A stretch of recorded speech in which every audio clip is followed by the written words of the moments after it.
जी, अब हम ladder method से प्रूफ करेंगे इक्वालिटी की एग्जाम्पल नंबर 1।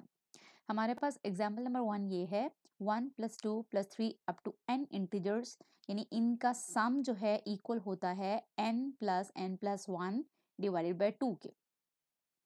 तो अब इस सबसे पहले स्टेप 1 हमारे पास होता है बेसिस स्टेप। बेसिस स्टेप हमें क्या कहता है कि आपके पास जो डोमेन की फर्स्ट वैल्यू है आपने उसके through left hand side is equal to right hand side proof करना है।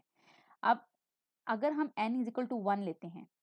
तो हमारे पास लेफ्ट हैंड साइड के ऊपर n है, हम n की जगह पे अगर 1 प्लेस करते हैं तो लेफ्ट हैंड साइड में क्या आ गया 1, और इस जगह पे जब हम उसको n की जगह पे 1 डालेंगे तो 1 इंटू 1 + 1 बाई 2, तो यह आ जाएगा 1 इंटू 2/2 और 2/2 और 2 कैंसिल हो गया, तो हमारे पास ये आ गया 1। ठीक है, तो इस तरीके से हमारी लेफ्ट हैंड साइड और राइट हैंड साइड दोनों बराबर आ जाएंगी। फिर इसके बाद हम देखते हैं स्टेप 2 की तरफ। स्टेप 2 हमारे पास ये है कि हमने सपोज करना है कि अगर हम इस एक्सप्रेशन के अंदर n की वैल्यू k रख लेते हैं तो सपोज इट इज ट्रू, तो हम n की जगह पे k रखेंगे और इसे हम सपोज कर लेंगे कि दैट इज ट्रू।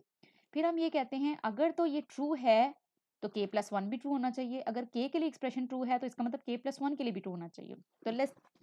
जो हमारा स्टेप 3 होगा वो ये होगा कि अब ये प्रूव करना कि हमारे पास ये एक्सप्रेशन k + 1 के लिए ट्रू है या नहीं। तो उसके लिए हम n की जगह पे k + 1 रखेंगे, तो हमारे एक्सप्रेशन की वैल्यू इस तरह से बन जाएगी 1 + 2, लेफ्ट हैंड साइड बनेगी 1 + 2 + 3 अप टू k + k + 1, क्योंकि पहले k एक्सप्रेशन तक के लिए था,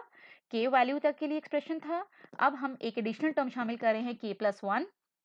तो वो k से नेक्स्ट टर्म होगी, और इसी तरह से राइट हैंड साइड पे भी हम n की जगह पे k लगा देंगे तो एक्सप्रेशन हमारा बन जाएगा k + 1 into k + 1 + 1 divided by 2। तो अब हमारा काम है इस लेफ्ट हैंड साइड और राइट हैंड साइड को इक्वल प्रूव करना, ताकि हम ये बता सकेंगे if this expression is true तो फिर हमारे पास ये भी ट्रू है।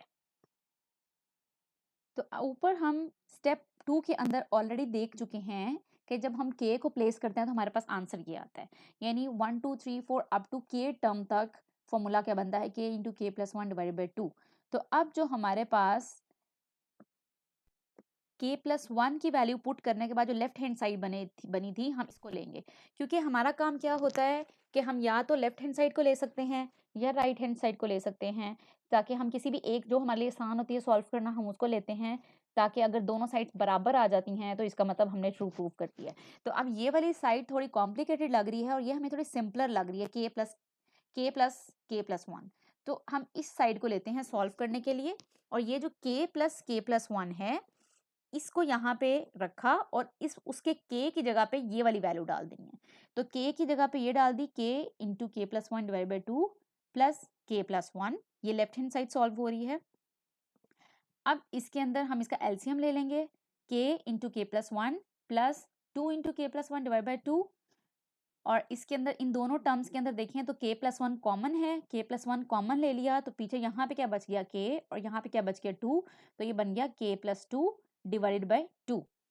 तो इसको हम ये जो हमारे पास एक्सप्रेशन आया है k + 1 k + 2 डिवाइड बाई 2, इसको हम ऐसे भी लिख सकते हैं k + 1 को k + 1 ही लिखा, जो k + 2 है इसको लिखने का तरीका क्या है k + 1 + 1, यानी हम इसको लिख सकते हैं ना, इसको ब्रेक डाउन कर दें 2 को +1 में कर दें। तो अगर हम इसको ऐसे कर देते हैं 2 को ब्रेक डाउन कर दिया है +1 और +1 में, तो हमारे पास ये हिस्सा बन जाएगा k + 1 और ये +1 वैसे ही रह जाएगा, यानी मैं ऐसे लिखूं या ऐसे लिखूं इससे कोई फर्क नहीं पड़ रहा। तो जब मैं इस तरीके से लिखती हूँ तो फिर मैं ये नोटिस करती हूँ कि जो मेरा ऊपर मैंने फॉर्मूला प्रूफ करना था उसकी राइट हैंड साइड भी यही है, तो इसका मतलब लेफ्ट हैंड साइड को सॉल्व करते करते हमने उसको इसके इक्वल बना दिया और यही हमारे पास राइट हैंड साइड भी है। Hence proof left hand side is equal to right hand side. So हमारा जो कंजेक्चर था या जो स्टेटमेंट थी या जो हमने स्टेप 3 के अंदर प्रूफ करना था that it is true for k + 1 2, ये भी